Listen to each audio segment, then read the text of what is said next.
Have you ever looked at a restaurant receipt and wondered, how did it get so high? And now we're learning it might soon cost you even more to eat out in Virginia Beach. The city is considering raising what's called the meal tax. You may want to pay with Apple Pay or Google Pay. They've gone cashless. And that's a look at today's top consumer stories. I'm Alisha St-Ciel. Their story proves to you that your reality can be better than your dreams. I'm Alisha St-Ciel for The Enterprise. New this morning, we're following through on the efforts to keep local families safe.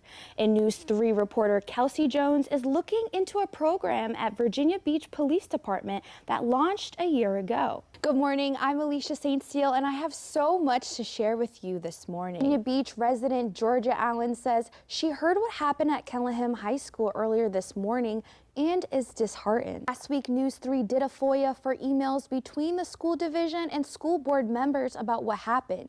We did receive those, however, they were heavily redacted. This morning, we're learning about a local woman's life-saving kidney transplant and how she used social media to her advantage. Two lifelong friends followed their dreams and opened up a store, selling sneakers, accessories, and apparel. Let's take a look in their creative vision.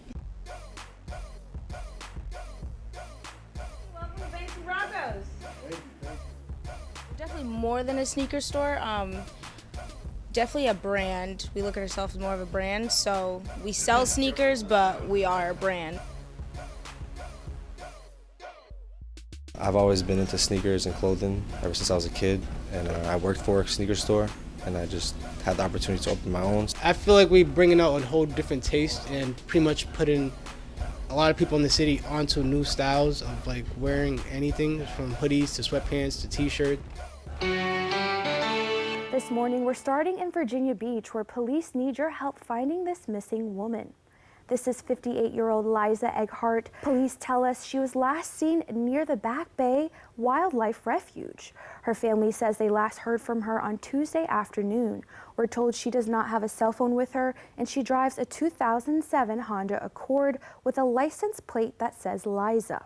Police believe she could be in danger, so if you see her, call 911 right away. Now moving on to Chesapeake, where a stray bullet changed a young woman's life forever. Asia Tynes has to get around-the-clock care in a nursing home, and she shares with us what the shooting took from her. Right now, we're taking a live look at the Virginia Beach oceanfront. Isn't it so gorgeous? And our meteorologist, Miles Henderson, is tracking when temperatures will hit the 70s again. And now on to new details in Portsmouth, where a man was sentenced to 30 years behind bars for shooting and killing a man in 2022. Jerry Pork Jr. was found guilty of first-degree murder, among other charges, back in November. This all stems from a shooting at the intersection of Portsmouth Boulevard and Deep Creek Boulevard back in August 2022. March Madness isn't just on the court. Scammers are in the game too. How to protect your money and information. This morning, we're hearing from Defense Secretary Pete Hegseth.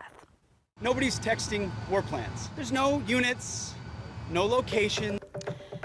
And developing this morning, Governor Glenn Youngkin says Virginia is ready to take full responsibility of K-8 education.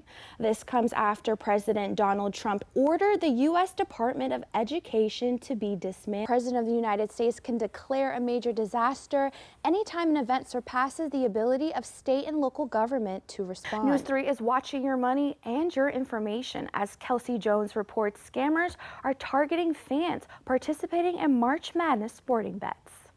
As you wake up this morning, it's going to be another cool day, but on the bright side, it's going to be sunny. Our meteorologist Miles Henderson is tracking the chances for rain and when temperatures will hit the 70s. As mentioned, 2 years later, police still do not have any leads. And along with Asia, police are asking for your help.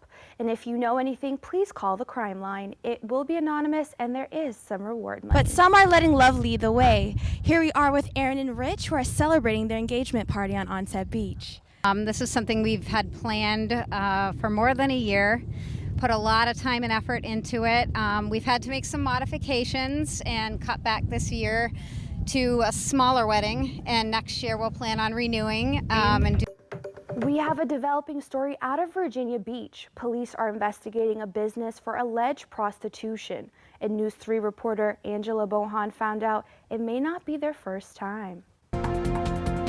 Good morning, I'm Alisha St-Ciel, and let's jump in today's top consumer stories this morning. Two private equity firms are set to buying the Family Dollar for $1 billion. That's just a fraction of the $9 billion that Dollar Tree spent buying it in 2025. The deal is pending and waiting for approval, but it's expected to go through next quarter. And as we take a live look at downtown Norfolk this morning, it is gorgeous out there. It is another warm day, but we are expecting rain. And Miles Henderson is tracking the rain breakdown for us, so you can grab your umbrella when you're heading out the door. And we're keeping an eye on the morning drive as things are heating up. One of the leaders called the ordeal, quote, embarrassing. CBS Jared Hill has more from New York. There was no classified information, as I understand it. President Donald Trump continued to downplay concerns over his national security advisor, accidentally adding reporter Jeffrey Goldberg from The Atlantic to a group chat discussing military attacks against Houthi rebels in Yemen. And following through on the dangers of fentanyl, Virginia's First Lady Suzanne Youngkin visited Norfolk yesterday to raise awareness to fentanyl poisoning through their It Only Takes One campaign. She held a roundtable with Secretary of Health and Human Resources Janet Kelly at Blocker Norfolk YMCA. The First Lady spoke about the statewide efforts. Today we're finding out that Virginia home sales have been released for February and they're down from last year. Local realtors say it's likely a mixture of economic uncertainty from federal job cuts and heavy snowfall, including the foot we saw at the end of last month. A horribly racist incident in our schools. This week, News 3 did a FOIA for emails between the school division and school board members about what happened. We did receive those, however, they were extremely redacted. And now we have new details in Portsmouth, where a man was sentenced to 30 years behind bars for shooting and killing a man in 2022. Plus, how local businesses are giving back to the family of two Virginia police officers who were killed in the line of duty. And now we're taking a live look at downtown Norfolk. It's starting to feel like spring out there. This morning you can ditch the heavy coat and keep the rain jacket nearby. Our meteorologist Miles Henderson has a chance for rain this afternoon. Profit for Kids isn't directly or indirectly funded by the Department of Education, but the kids they serve could be impacted if it's dismantled. The nonprofit anticipates a ripple effect in its school's education program if school resources for low-income students are reduced.